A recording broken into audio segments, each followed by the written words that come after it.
Hola, somos estudiantes de la carrera de Comunicación Social y el día de hoy te traemos el tema del enfoque cultural.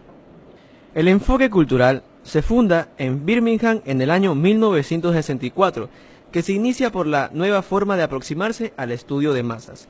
Hoy se discute una alternativa para el enfoque orientado al efecto lineal, pero en esta ocasión venimos a hablar desde la perspectiva en el enfoque de los aspectos sociales y culturales de la comunicación. Este tema se enfoca en cómo utilizamos nosotros la comunicación para darle sentido al mundo que nos rodea y a la construcción de nuestra propia realidad. Estos estudios del enfoque cultural utilizan los campos de sociología, la psicología social y la antropología. Newcomb crea una ilustración en el año 1953 para demostrar dicho enfoque, en donde comienza con dos elementos, que son las personas, que le denominó A y B, y se le introdujo un nuevo elemento, el ambiente social que comparten las personas A y B. Demuestra que A, B y X, o sea, el ambiente social, están relacionados todos entre sí, pero si cambia uno de los elementos A o B, cambia la relación entre los tres. Generamos un ejemplo, que A es Carlos y B es Mayra. Los dos comparten el compañerismo en el aula, o sea, es el ambiente social que comparten. Aquí se ve el mismo ambiente social que comparten los dos. Pero si Carlos abandona el aula para cambiarse a otra, entonces aquí se rompe esta relación y la situación de compañerismo. A continuación, hablaremos de la producción y mantenimiento de la cultura. Como ya habíamos hablado de la cultura y comunicación, nos preguntamos entonces, ¿qué es exactamente la cultura? Como una de las primeras y más influyentes definiciones es la de Edward B. Taylor, que expresa que es un todo complejo que incluye los conocimientos, las creencias, el arte, la ley, la moral, la costumbre y todas las otras capacidades y habilidades adquiridas por el hombre como miembro de la sociedad. Uno de los elementos importantes de esta definición son que la gente comparte la cultura y que este proceso de compartir nos hace pertenecer a una sociedad o grupo. La cultura popular o pop se comunican a través de la comunicación personal y la mediática, canciones, películas, libros, programas de entretenimiento, videos, juegos y en todo lo que se considera popular. El interés por la cultura pop refleja a la sociedad predominante. Es un componente constructor de la realidad social. Algunos consideran que es algo creado por las élites poderosas, para mantener las estructuras del poder, mantener a las masas ignorantes, adiestrar a las personas, mantener a la gente distraída de las cosas importantes. Las dos escuelas poderosas son Escuela de Birmingham, Centro de Estudios Culturales Contemporáneos. Estudia la teoría de la hegemonía. La cultura pop comunica el marco cultural predominante. Es una estructura de poder. ¿Quién tiene el poder y cuáles son las reglas?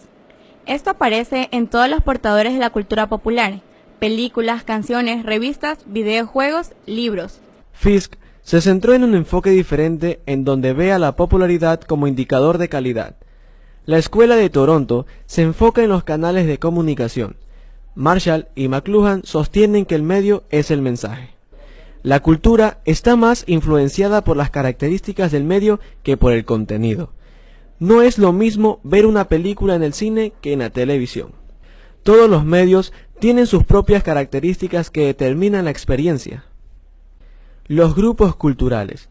La cultura compartida equivale a más sentidos de pertenencia cultural. Puede crear un sentido o no de pertenencia. Las culturas cambian permanentemente. Los cambios en la cultura producen incertidumbre.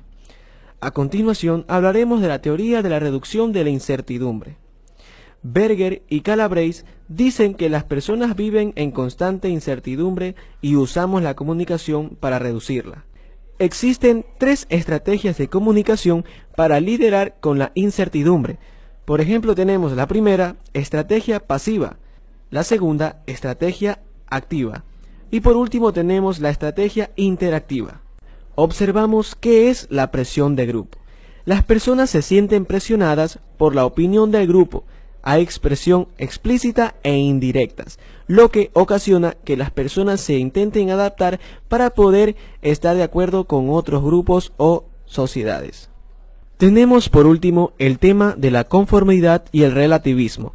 Son las personas que adaptan su comportamiento por la presión del grupo, como ya habíamos estado hablando. Por ejemplo, existen el temor a quedar socialmente aislados.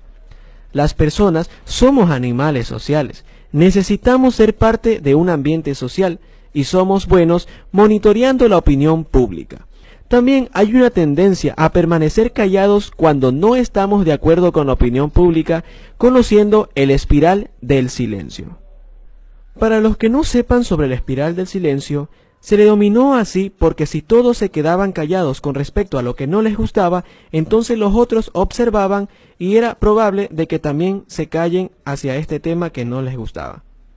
Así, el conformismo alimenta más conformismo y es posible que una mayoría silenciosa siga el liderazgo de una minoría muy ruidosa. Bien, como podemos concluir, estas han sido algunas de las teorías que nos muestran cómo nosotros usamos la comunicación para entender el mundo que nos rodea, para así construir una realidad cultural. Además, hemos hablado de cómo nosotros no hacemos solo las cosas, sino que de hecho, constantemente creamos y mantenemos la realidad dentro de grupos culturales y como sociedad, llevando así la existencia de muchas realidades culturales al mismo tiempo, lo que podemos observar el principio del relativismo cultural. Bueno, esto ha sido todo sobre el efecto cultural. Espero que les haya gustado y les sea de mucha utilidad para ustedes. Muchas gracias.